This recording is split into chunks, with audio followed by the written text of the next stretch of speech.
বট রান্না করব আমি আলু দিয়ে। এখানে বটগুলো আমি ভাজা ভাজা করে নিয়েছি হালকা মশলা দিয়ে, গরম মশলা দিয়ে। এখানে আলু কেটে নিয়েছি পরিমাণ মতো, 2-3টি হবে।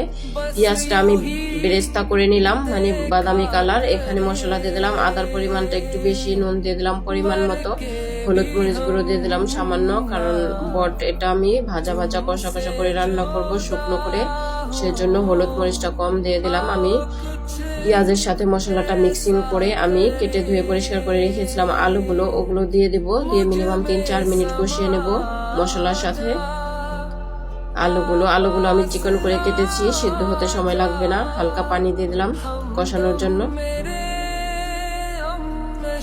পানিটা শুকিয়ে গেছে, আমি বটগুলো দিয়ে দিলাম। বটগুলো দিয়ে আরো 2 মিনিট আমি কষিয়ে নেব আলুর সাথে।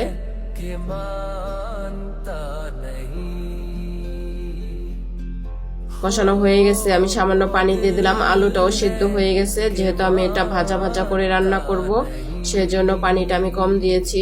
জাস্ট একটু মশলাটা আলু আর বটের ভিতরে যায়, সেজন্য হয়ে গেছে।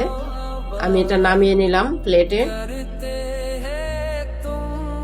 এভাবে শুকনো শুকনো করে ভাজা ভাজা করে তেলে রান্না করলে এটা গরম ভাত দিয়ে খেতে অনেক ভালো লাগে। ব্যাস রেডি গরুর বট আলু দিয়ে।